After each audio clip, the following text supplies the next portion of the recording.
Hi there! Welcome to this special short episode of the Arts Overlook. I'm your host, Colby Campbell, and this episode is all about Theater UNI's newest production, the iconic musical Rent. I spent some time with the cast and crew to find out what you need to know before it's curtain time. Art is thriving in the Cedar Valley. It's everywhere. But if you don't know where to look, you could miss it. This is your local arts perspective. This is the Arts Overlook. Rent is undoubtedly one of the most widely recognized musicals in the history of Broadway. Known for its brilliant musical score, compelling plot, and contentious elements, it's not a show that you would normally see in a high school or a community theater. However, especially since its movie adaptation in 2005, it has become wildly popular. There are no spoilers in this episode, but if you'd like to have a basic understanding of the show before you go in, then stick around.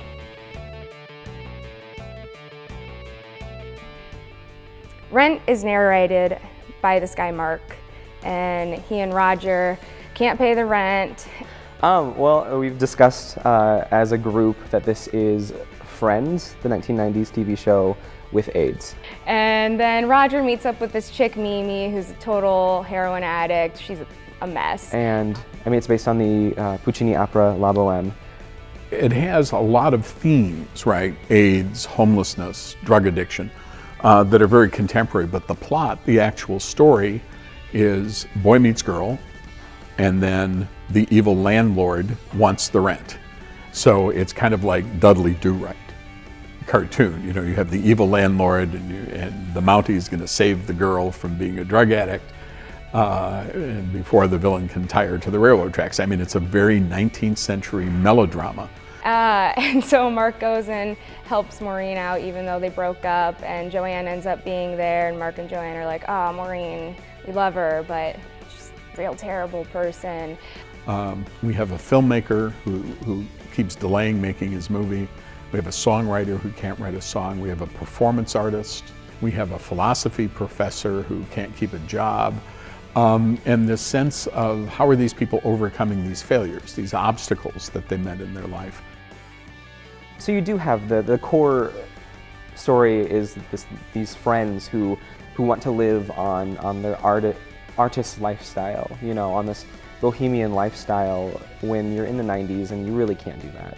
I mean, you have to pay rent, you have to pay bills, you have to, you know, afford food and stuff, and it's them saying, no, but I still want to do what fulfills me. And then we all go have a party. We're like, bohemian, artsy lifestyle, we love it, even though it's killing us. And then what happens in the second act? The plot is ripped right out of La Boheme, the opera, and what Jonathan Larson does is takes it, moves it to New York, takes it out of Paris, puts it into New York, takes tuberculosis, turns it into AIDS.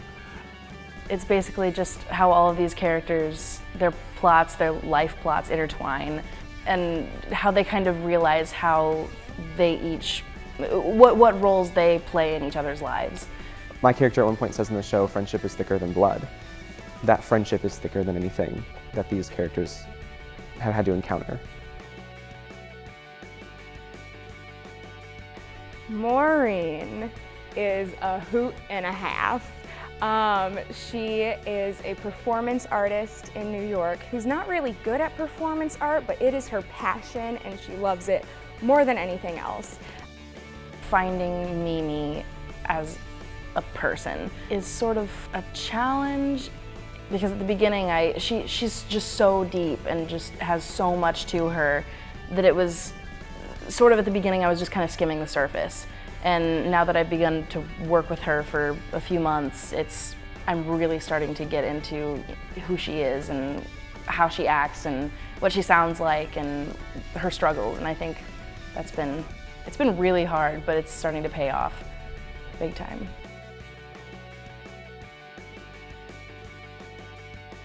It's a beautiful production in content, and it's going to be visually beautiful as well. We go from this loft feel, this desaturated world, into these vibrant moments when we're in the songs, and find that balance between when do you go into those type of looks that are hard hitting like Rent.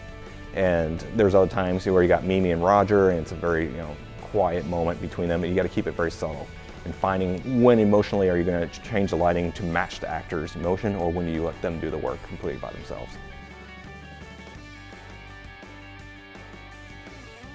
I love telling stories.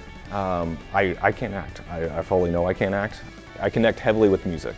I played trombone in marching band, I played trombone in symphonic band, and in jazz bands back in high school years and whatnot. So I connect really heavily to that, and so that's why I do operas and musicals, is I can bring that emotion that's in the music directly to the lighting.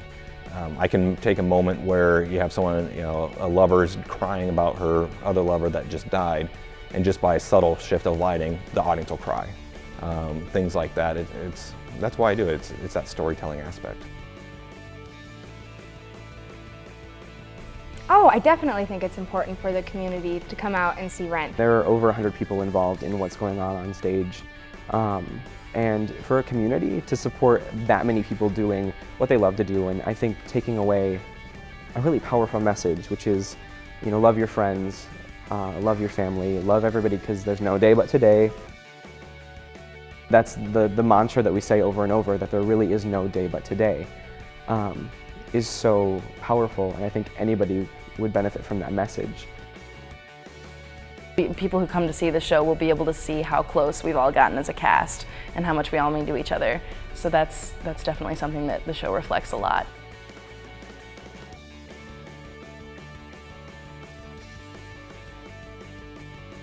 Mark is everybody's best friend. He's the guy that's always there.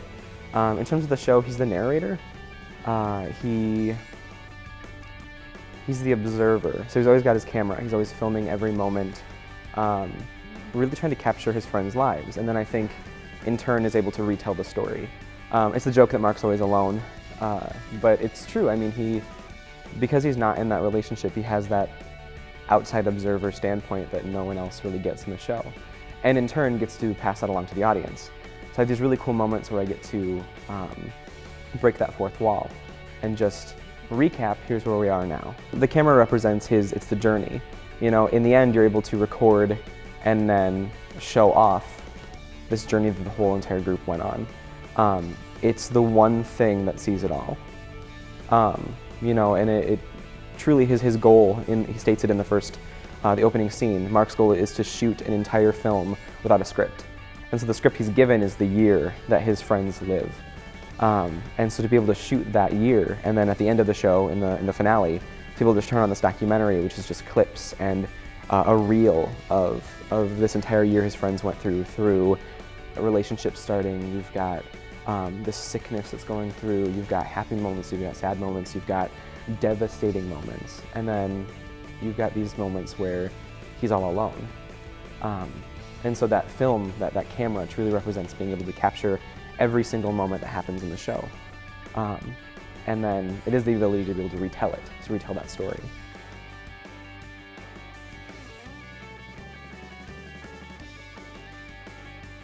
So I often like to think, and this is my own little spin on it, is that every time you view the show, it's actually just the film.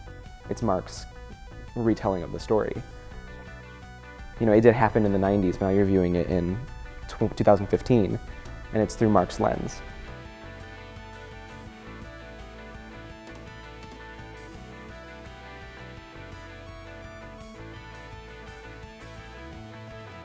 Not to mention, it's going to be a fun, energetic, exciting, emotional roller coaster of a night that you're only going to get to see in this area, once.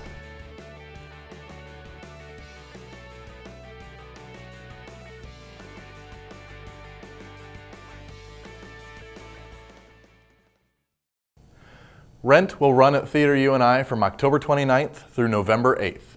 All shows are close to selling out, so if you don't have tickets yet, be sure to call 319-273-4849 or visit www.unitix.com. Thanks for watching the special Rent preview on the Arts Overlook. I'm your host, Colby Campbell. We'll see you next time.